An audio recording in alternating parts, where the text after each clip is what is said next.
ಕಾವಾಡಿಗಳಿಗೆ ಇದು ಎಂದಿನಂತೆ ಸಹಜವಾಗಿ ಪ್ರತಿ ವರ್ಷ ಸಾಂಪ್ರದಾಯಿಕವಾಗಿ ನಡೀತಕ್ಕಂಥ ಒಂದು ಸಂಪ್ರದಾಯ. ಅದರಂತೆಯೇ ಇವತ್ತು ಕಾವಾಡಿಗರಿಗೆಲ್ಲ ಅವ್ರ ಕುಟುಂಬದ ಸದಸ್ಯರಿಗೆಲ್ಲ ಒಂದು ಉಪಹಾರವನ್ನು ಏರ್ಪಡಿಸಿದ್ವಿ.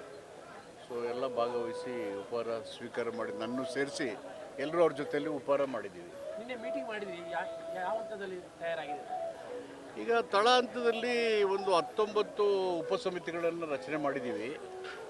19 ಉಪಸಮಿತಿಗಳು ಕೂಡ ಅವರಿಗೆ ವಹಿಸಿರ್ತಕ್ಕಂಥ ಜವಾಬ್ದಾರಿಯನ್ನು ಅತ್ಯಂತ ಎಚ್ಚರಿಕೆಯಿಂದ ಸೂಕ್ಷ್ಮವಾಗಿ ಕಾರ್ಯಕ್ರಮಗಳನ್ನು ತಯಾರು ಮಾಡುವ ಸಿದ್ಧತೆಯಲ್ಲಿ ಎಲ್ಲರೂ ಇನ್ವಾಲ್ವ್ ಆಗಿದ್ದಾರೆ. ಹೀಗಾಗಿ ಈ ಸಾರಿ ದಸರಾ ಮುಖ್ಯಮಂತ್ರಿಗಳು ಹೇಳಿದ್ದಾರೆ ಪದೇ ಪದೇ ಚೆನ್ನಾಗಿ ಮಾಡಿ ಅಂತೇಳಿ.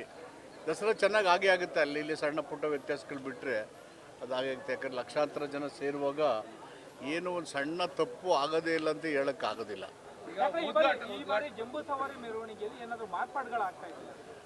ಹೌದು, ಸ್ವಲ್ಪ ಬದಲಾವಣೆ ಮಾಡಿದ್ದೀವಿ.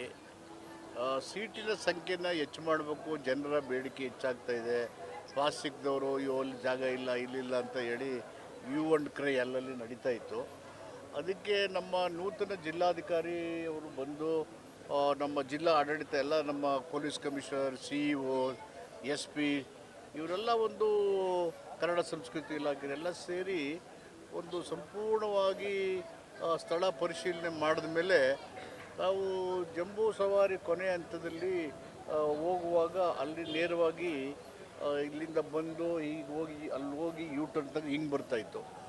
ಅಲ್ಲಿ ಬರೋದಕ್ಕೆ ಅದೇ ಸೇಮ್ ಡಿಸ್ಟೆನ್ಸ್ ಇಲ್ಲಿದೆ. ಅಲ್ಲಿ ಬರಬಹುದು. ಇಲ್ಲಿಂದ ಇಲ್ಲಿ ಸ್ವಲ್ಪ ಒಂದು 100-200 ಮೀಟರ್, ಆ ಕಡೆ 100-200 ಮೀಟರ್ ತೊಗೊಂಡ್ರೆ ಇನ್ನೂ 10-15 ಸಾವಿರ ಸೀಟನ್ನು ಹೆಚ್ಚು ಮಾಡ್ಬೋದು ಅನ್ನುವಂಥ ಒಂದು ಸ್ಥಳ ಪರೀಕ್ಷೆಯನ್ನು 2-3 ಮಾಡಿ ಕೊನೆಗೆ ನನ್ನನ್ನು ಕರ್ಕೊಬಂದು ಇಲ್ಲಿ ಒಂದು ಈ ಶಾಮಿಯಾನದನ್ನೆಲ್ಲ ಸಿದ್ಧತೆ ಮಾಡುವಂಥ ಶರೀಫ್ನವರು ಕರೆಸಿ ಎಲ್ಲ ಡಿಟೇಲಾಗಿ ಇನ್ಸ್ಪೆಕ್ಟ್ ಮಾಡಿ ಆದಮೇಲೆ ನನಗೂ ಕನ್ವಿನ್ಸ್ ಆಯಿತು. ಸೀಟಿನ ಸಂಖ್ಯೆಯನ್ನು ಹೆಚ್ಚು ಮಾಡಿ ಬರ್ತಕ್ಕಂಥ ಪ್ರವಾಸಿಗರಿಗೆ ಮತ್ತು ಯಾರ್ಯಾರು ಟಿಕೆಟ್ ತಗೊಂಡು ನಮಗೆ ಸೀಟೇ ಇಲ್ಲ ಇತ್ತು ಅಸ್ತವ್ಯಸ್ತ ಇತ್ತು ಅಂತ ಹೇಳ್ತಾಯಿದ್ರು, ಅದನ್ನು ಬಹುತೇಕ 90-95% ಸರಿ ಮಾಡಲಿಕ್ಕೆ ಅವಕಾಶ ಇದೆ. ಅದರಿಂದ ಅಲ್ಲಿಂದ ಆಗೋಗಿ ಯೂ ಟರ್ನ್ ಮಾಡೋ ಬದಲು ಅಲ್ಲಿಂದ ಇಲ್ಲೇ ಇರ್ತದೆ, ಆನೆ ಕಟ್ಕೊಂಡು ಹಿಂಗೆ ಬರುತ್ತೆ, ಇಲ್ಲಿ ಬಂದು ಈಗ ಹೋಗಿ ಅಲ್ಲಿ ಬಂದು ಹಾಗೆ ಹಂಗೆ ಬರೋಕ್ಕೆ ಒಂದು ವ್ಯವಸ್ಥೆ ಮಾಡಿದ್ದೆ. ಇಟ್ ಇಸ್ 500 ಮೀಟರ್ ಎಕ್ಸ್ಟ್ರಾ ಆಗ್ಬೋದು ಅಂತ. ಪ್ರತಿ ವರ್ಷ ಈ ಪಾಸ್ ಗೊಂದಲ ಆಗ್ತಾ ಇರ್ತದೆ, ಅವರು ಸಿಕ್ಕಿಲ್ಲ ಪಾಸ್ ಅಂತ ಟಿಕೆಟಿಂಗ್ ವ್ಯವಸ್ಥೆ ಮಾಡುವಂತ ಕೆಲಸ ಆಗ್ತದ. ಅದೇ ಹೆಚ್ಚಿನ ಸಂಖ್ಯೆಯಲ್ಲಿ ಟಿಕೆಟ್ ಅನ್ನ ಕೊಟ್ಟು ಸರ್ಕಾರ ಈಗ ಸೀಟಿನ ಸಂಖ್ಯೆನೇ ಹೆಚ್ಚಾಯ್ತಲ್ಲ, 10,000 ಮೇಲೆ ಸೀಟ್ ಹೆಚ್ಚಾಗುತ್ತೆ.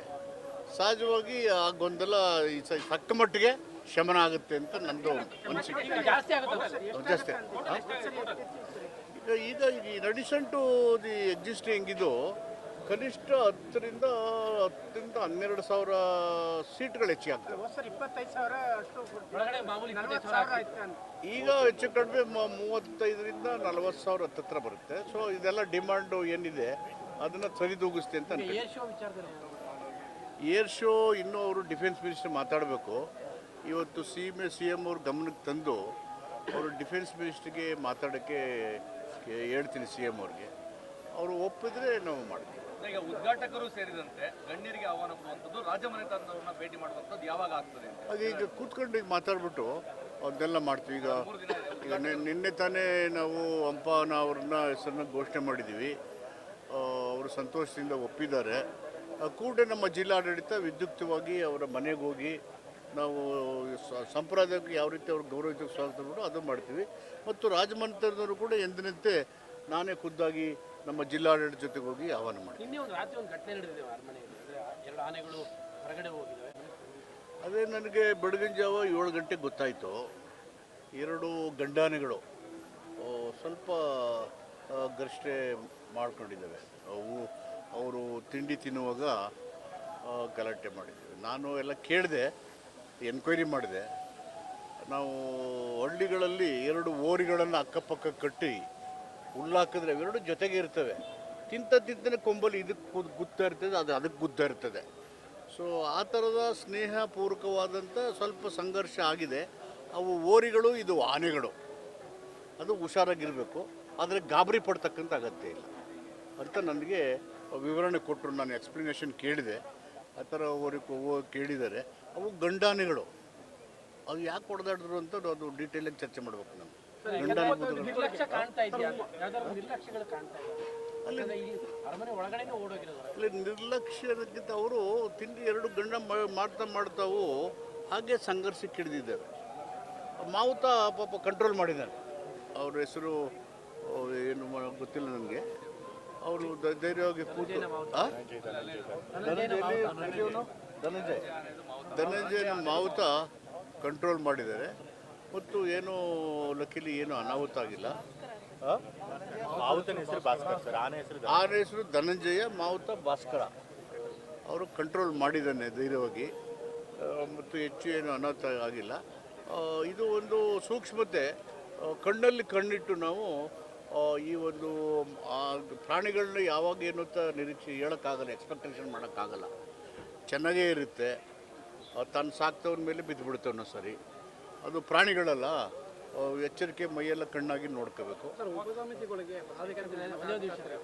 ಆ ಮಾವುತನ ಧೈರ್ಯ, ಖಂಡಿತ ಕಾವಡಿ ಖಂಡಿತ ದೊಡ್ಡ ಅನಾಹುತನೇ. ಈಗ ಸುಮ್ಮನೆ ಬಿಟ್ಟುಬಿಟ್ರೆ ಅವರಷ್ಟಕ್ಕೆ ಗುದ್ದಾಡ್ಕೊಂಡು ಹೋಗ್ಬಿಡ್ತಾವಲ್ಲ, ಅವ್ರ ಗುದ್ದಾಟ ಸಾರ್ವಜನಿಕರಿಗೆ, ಸಾಮಾನ್ಯ ಜನರಿಗೆ ತೊಂದರೆ ಆಗ್ಬೋದು, ಖಂಡಿತ ಆಗುತ್ತೆ.